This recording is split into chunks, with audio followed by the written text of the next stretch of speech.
കോഴിക്കോട് പുതിയ ബസ് സ്റ്റാൻഡിന് സമീപത്തെ വസ്ത്രവ്യാപാരശാലയിൽ ഉണ്ടായ വൻ തീപിടുത്തം മണിക്കൂറുകൾ പിന്നിട്ടിട്ടും നിയന്ത്രിക്കാനാകുന്നില്ല.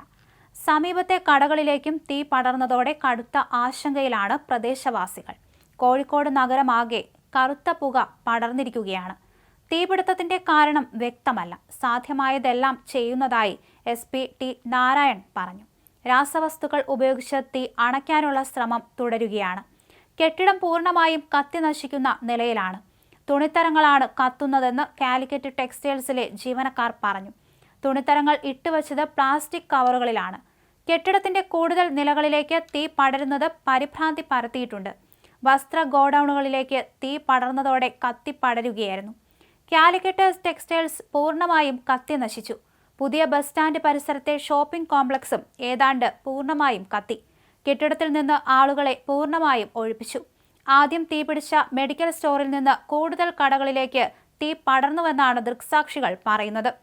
ജില്ലയിലെയും സമീപ ജില്ലകളിൽ നിന്നുള്ള അഗ്നിശമന സേന യൂണിറ്റുകളും കരിപ്പൂർ വിമാനത്താവളത്തിലെ ക്രാഷ് ടെൻഡറും ശ്രമിച്ചിട്ടും തീ നിയന്ത്രിക്കാൻ കഴിഞ്ഞിട്ടില്ല. തീ സമീപത്തെ കെട്ടിടങ്ങളിലേക്കും പടരുന്ന സ്ഥിതിയാണ് ഇപ്പോൾ. വൈകിട്ട് 5 മണിയോട് കൂടിയാണ് കോഴിക്കോട് മാവൂർ റോഡിലുള്ള മൊഫ്യൂസിൽ ബസ് സ്റ്റാൻഡിലെ കെട്ടിടത്തിൽ തീ പിടിച്ചത്.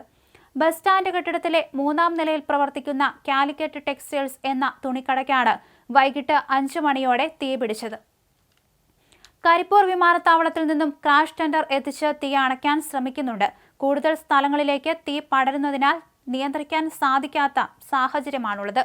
കെട്ടിടം മുഴുവൻ തീ പടർന്നുകൊണ്ടിരിക്കുകയാണ്. മറ്റു കടകളിലും തീ പടർന്നതോടെ ഗുരുതരമായ സാഹചര്യമാണ് നിലനിൽക്കുന്നത്. തുടക്കത്തിൽ 4 ഫയർഫോഴ്സ് യൂണിറ്റുകൾ എത്തിയാണ് തീ അണയ്ക്കാനായി ശ്രമിച്ചത്. തീ അണയ്ക്കാനായി ശ്രമിക്കുന്നതിനിടെ കെട്ടിടത്തിന്റെ കൂടുതൽ ഭാഗത്തേക്ക് തീ പടരുന്നത് ഫയർഫോഴ്സിന് വെല്ലുവിളിയായി. കെട്ടിടത്തിന്റെ മറ്റു നിലകളിൽ ഉണ്ടായിരുന്നവരെ ഒഴിപ്പിച്ചു. അവധിക്കാലമായതിനാൽ സ്കൂൾ വിദ്യാർത്ഥികൾക്ക് വേണ്ടി ധാരാളം തുണിത്തരങ്ങൾ കരുതിയിരുന്നു. ഞായറാഴ്ച ആയതിനാൽ പരിസരത്ത് തിരക്ക് കുറവായിരുന്നു. ഇത് അപകടത്തിന്റെ വ്യാപ്തി കുറച്ചു. ആളപായമില്ലെന്നാണ് വിവരം. അഗ്നിരക്ഷാ സേനയുടെ 20 യൂണിറ്റുകൾ സ്ഥലത്തെത്തി തീ അണയ്ക്കാനുള്ള ശ്രമം തുടരുകയാണ്. വെള്ളം തീർന്ന അഗ്നിരക്ഷാ യൂണിറ്റുകൾ തിരികെ പോയി വെള്ളവുമായി സംഭവസ്ഥലത്തേക്ക് എത്തിയിട്ടുണ്ട്.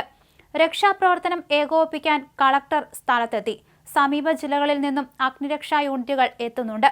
താഴെയുള്ള മെഡിക്കൽ സ്റ്റോറിൽ നിന്നാണ് തീ പിടിച്ചതെന്ന് പ്രദേശവാസികൾ പറയുന്നു. എന്നാൽ ഇതിന് ഔദ്യോഗിക സ്ഥിരീകരണമില്ല. കടയിൽ തീ പടർന്നപ്പോൾ തന്നെ ആളുകൾ ഓടിമാറിയെന്ന് നാട്ടുകാർ പറഞ്ഞു. 3 നില കെട്ടിടത്തിനാണ് തീ പിടിച്ചത്. ബസ് സ്റ്റാൻഡിലെ ബസ്സുകൾ സുരക്ഷിത സ്ഥാനത്തേക്ക് മാറ്റിയിട്ടുണ്ട്.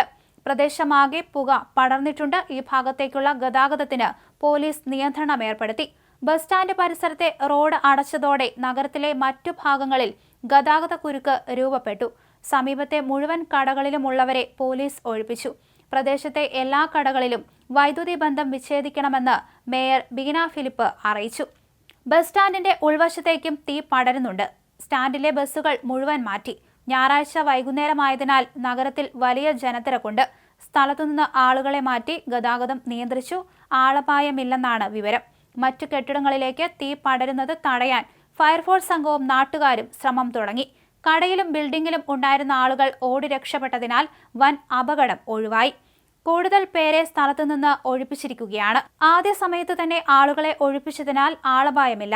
ജില്ലയിലെ മുഴുവൻ ഫയർ യൂണിറ്റുകളും സ്ഥലത്തെത്താൻ കളക്ടർ നിർദ്ദേശം നൽകി. സമീപ ജില്ലകളിൽ നിന്നും ഫയർഫോഴ്സിനെ എത്തിച്ചു.